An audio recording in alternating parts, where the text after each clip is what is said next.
Correva l'anno 1574, quando Papa Gregorio XIII decise che Roma doveva darsi un tocco moderno.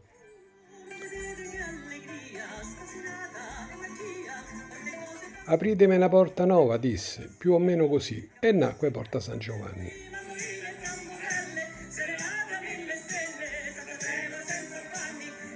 La freccia azzurra indica Porta San Giovanni, costruita 3 anni prima della pianta, mentre la freccia gialla indica Porta Asinara.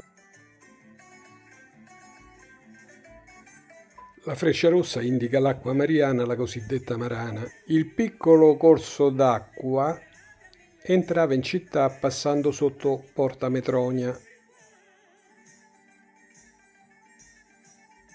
Attraversava Viale delle Terme di Caracalla e il Circo Massimo, fino a gettarsi nel Tevere. Il fosso dell'acqua mariana è un fosso artificiale costruito nel 1122 da Papa Callisto II per garantire l'adduzione di acqua alla città di Roma, in particolare per alimentare i mulini ed irrigare gli orti di proprietà della Basilica di San Giovanni Laterano, in alternativa degli acquedotti fatiscenti.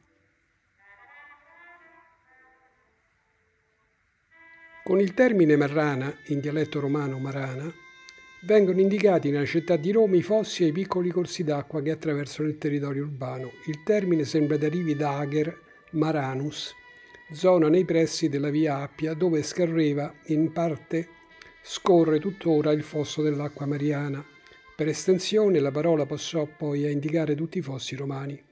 Nel corso del 1900 l'acqua del fosso è stata deviata nel fosso del Calicetto che confluisce nell'Almone.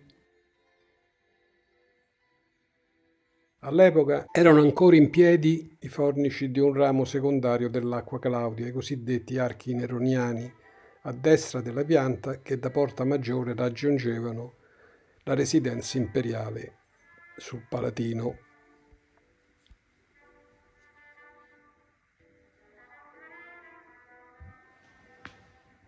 Nella pianta dei Bufalini nel 1551 il numero 1 indica l'antico ingresso della città che avveniva dalla porta Asinara delle mura aureliane. Infatti all'epoca dei Bufalini l'attuale porta San Giovanni non era ancora stata aperta.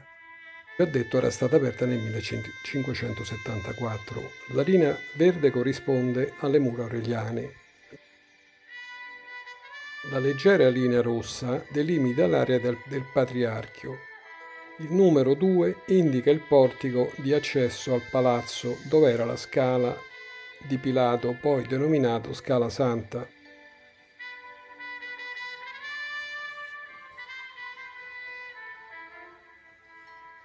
Il numero 3 indica la cappella del Santa Santorum, dove erano custodite le reliquie più preziose.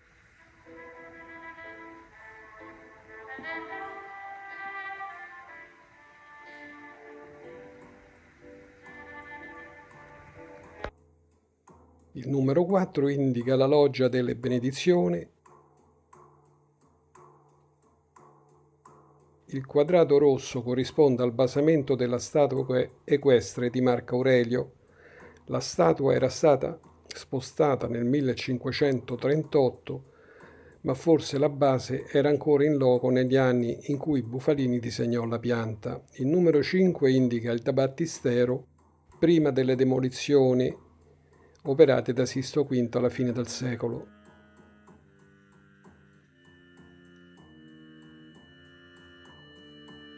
La linea azzurra corrisponde all'acquedotto neroriano, la linea viola corrisponde all'attuale via di Santo Stefano Rotondo.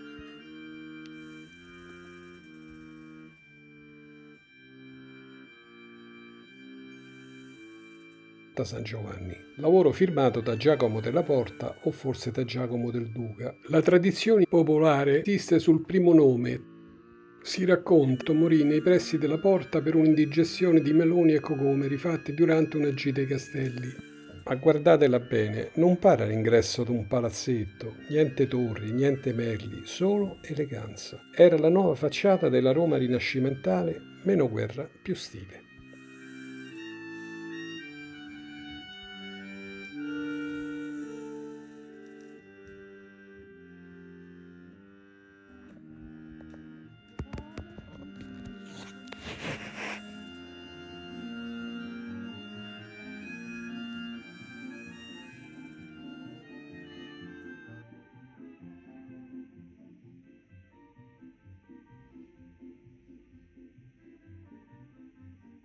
All'inizio del Novecento Roma cresceva e Porta San Giovanni si trovò al centro del traffico.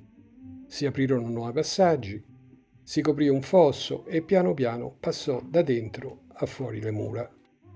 Il 4 giugno del 44, proprio da questa porta, entrarono le truppe alleate che liberarono Roma. La gente piangeva, rideva, cantava e Porta San Giovanni restava lì, testimone silenziosa della storia. Ma non di sola storia viva la porta. Ogni 23 giugno, nella notte di San Giovanni, i romani festeggiavano quella che chiamavano la notte delle streghe. Tanto per cambiare, mio padre mi ci portava tutti gli anni. Tutti quanti, stanotte non è fatta per dormire. E questa è la serata dei canti, i tamburini ve lo stanno. Diceva che lo spirito di Erodiade, colpevole della morte di San Giovanni Battista, volasse fin qui con un esercito di streghe. E allora, via coi fuochi, la musica e soprattutto le lumache.